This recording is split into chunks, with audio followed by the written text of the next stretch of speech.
Hi guys, Dr. Seti here, the weight loss therapist. As you probably know, if you've seen any of my stuff before, I much prefer to focus on the things to add into your diet and the positive things to enjoy, and prefer not to focus on restriction and what to keep out. However, I do have sort of my top 4 things that I think are worth paying attention to and worth skipping or avoiding or restricting just because they do so much damage or serve so little positive purpose. So I thought I'd highlight those top 4 things. The first one is soda or pop. Soda is top of my list because it provides absolutely nothing nutritionally, and it's really, really easy to avoid. Because if you're drinking soda for caffeine purposes, you have a lot healthier caffeine options in the form of coffee and tea. And if you're drinking soda for bubbles or for flavor, you have much healthier options with seltzer and fruit.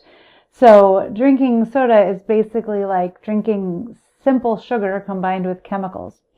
And because it's simple sugar, right, it causes this rapid insulin response and the associated blood sugar spike followed by the crash and all of that fun stuff that we really, really want to avoid. And we know with frequency, this can cause insulin resistance and ultimately metabolic syndrome and or diabetes. Also, we know soda drinking has been linked to all sorts of other issues, dementia, gout, increased cancer risk, heart disease risk, you name it, right? And diet soda is no better. Even though diet soda doesn't have sugar, it's still linked to an increased risk for diabetes as well as depression, osteoporosis, tooth decay. And drinking artificial sweeteners actually kind of dulls our sense to sweetness, causing us to crave sugar even more. And it still sends that fat storage message to our brain. So it's not doing the things we want it to do. So soda is a pretty valuable thing to keep out of your diet. My second one is trans fats, also known as hydrogenated fats.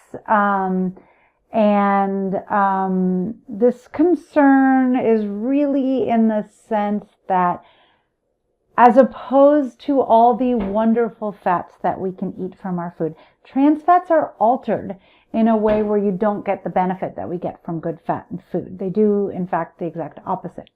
So trans fats are basically vegetable oils that have an added hydrogen molecule that changes them from a liquid to a solid. So that's how we create like a longer shelf life and things like Twinkies, right? And that's great for making food last longer, but the problem is that this altered state is really hard for our body to break down, and it just hangs out in our fat tissues and ultimately prevents us from using other proteins and fats. So because of this, trans fats are linked to increases in, the bad cholesterol, heart disease, inflammation, metabolic disorder, arthritis, diabetes, you name it, right?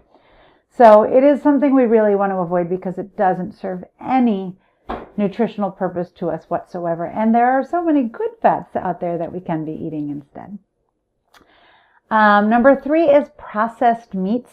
As you may know, a few years back, the World Health Organization basically admitted that processed meats can cause cancer.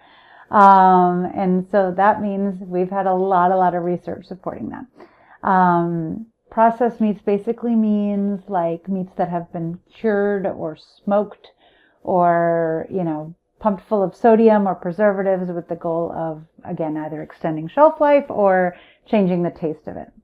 And the most common suspects, I know everyone hates to hear this list, but it's bacon, sausage, hot dogs, salami, and prepackaged lunch meats. So if these are high up in your diet, you may want to consider replacing them with fresher, more natural forms of meat instead, to give your body that benefit. And the last one, which you've probably heard me talk about before, is high fructose corn syrup. Another example of kind of an unnatural, man-made ingredient that impacts our bodies very negatively. High fructose corn syrup is found in a lot of processed foods and sodas. It's cheap, it's easy to use, and the problem is that it really, really messes with our hunger and satiety hormones. And, we don't get the leptin, satiation hormone that we want when we eat high fructose corn syrup.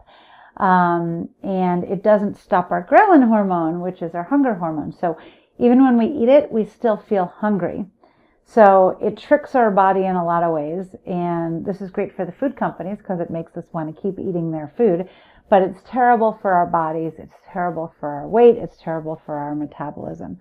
So if we had to choose between actually eating real table sugar or high fructose corn syrup, even the real sugar is going to be a better option when you compare the two. So high fructose corn syrup, definitely something we want to put on that avoid list.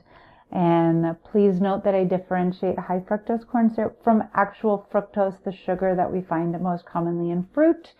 In a piece of fruit, it's also combined with fiber and nutrients and changes the way your body absorbs it and processes it. Very different than when it's found in, say, a Twinkie, or, a kind of juice beverage. So just be mindful of that. Those are really my top things to avoid. Other than that, there are so many good things to add in.